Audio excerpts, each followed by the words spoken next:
మీ తల్లి గారు మా తల్లి కావేరి కృష్ణమ్మ. అడిగిన వరాలు ఇచ్చే మా తల్లి కావేరి కృష్ణమ్మ మీ తల్లి. మా తల్లి ఇంకా నీ భర్త ఆది మహావిష్ణు అంటారమ్మా. దశావతారం వేసిన మహానుభావుడు వైకుంఠ వాసుడు లక్ష్మీ నరసింహ స్వామి. లక్ష్మీ నరసింహ స్వామి నీ భర్త. నీ పేరు తల్లి ఓకే నీ పేరు మాకు కావాల్సింది.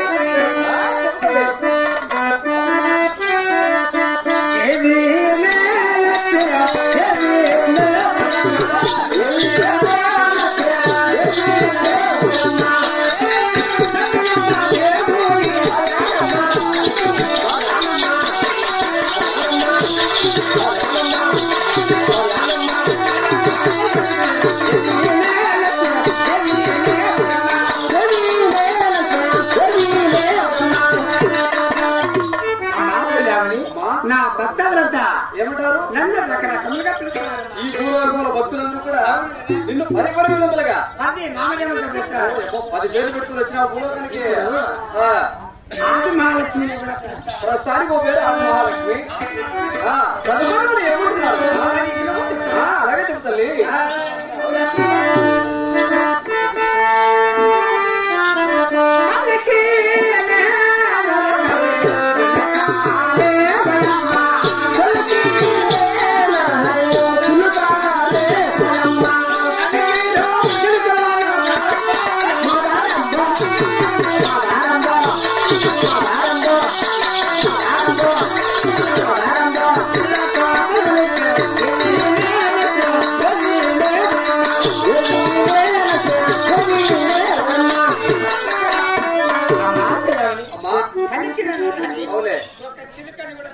పంచరంగులు చిలుక అని ఆ పేరు పెట్టుకుని భూలోకానికి దిగు చేసేవాళ్ళు.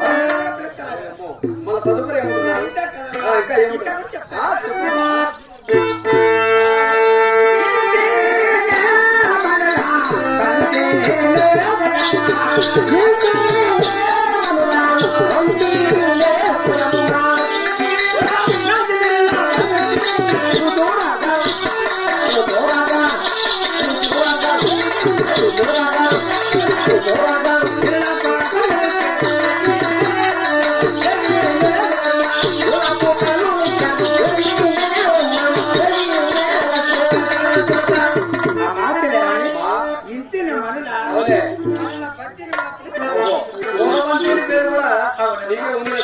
ఈ ప్రకారం కూడా పిలుస్తారు. ఈ భూలోకంలో వాళ్ళు ఇంకా ఏమని పిలుస్తున్నారు? మరి ఇక్కడ చెప్తా కదా. అవును కదా మేడే.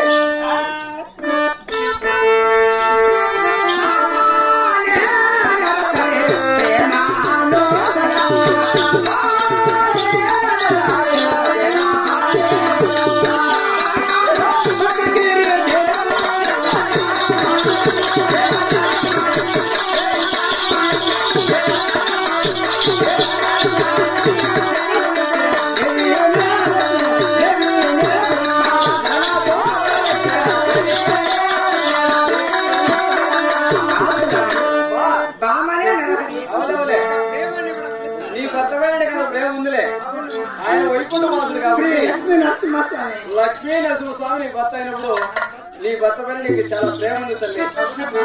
లేదులే చూడమ్మా, ఈ భూలోకంలో నిన్నేమో కొలుస్తున్నారు?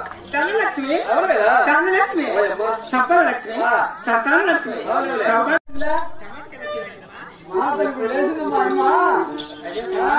ఏముండదు తల్లి మా తల్లి. చూడమ్మా, ఎన్ని అనుకున్నా కూడా నువ్వే ఉన్నావు. చాలా చక్కగా చెప్తున్నావు తల్లి. అవును తల్లి.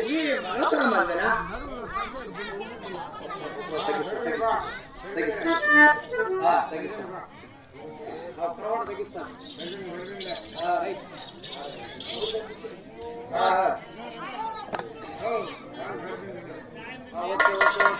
చూడమ్మా, చెప్తాను. ఈ మనోహరంలో ఈ దేవేంద్ర సభలో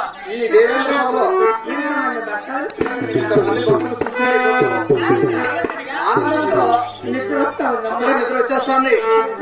ఈ దేవస్వామికి చేరావు కాబట్టి ఈ దైవ సన్నిధిలో నీకు నిద్ర వచ్చేస్తాను. నేను చూస్తాను. ఈ భూలోకం వచ్చాను కదా. అవునవులే. నీకు వైకుంఠంలో ఎవరున్నారని కనపడగలిగి అక్కడ ఎవరు పూజ చేసేవాళ్ళు లేరు నీకు. కాబట్టి భూలోకం వచ్చావు. ఇంతమంది భక్తులు కనపడుతున్నావు నీ కనుకు.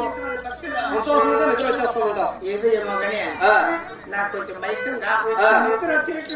అవునవునే, మీరు దేవుడు కదా, కొంచెం ఎగిరింటావు, కొంచెం అవసరంగా ఉంటుంది. లోపల శనియాగ్రహం ఉంది, అదిగోమ్మా అక్కడికి వెళ్ళి చెల్లికి వెళ్ళి కొంచెం విశ్రాంతి తీసుకొని 10 నిమిషాలు నిద్రించి నిద్రపోయారు. మాకేం ఇబ్బంది జరిగింది.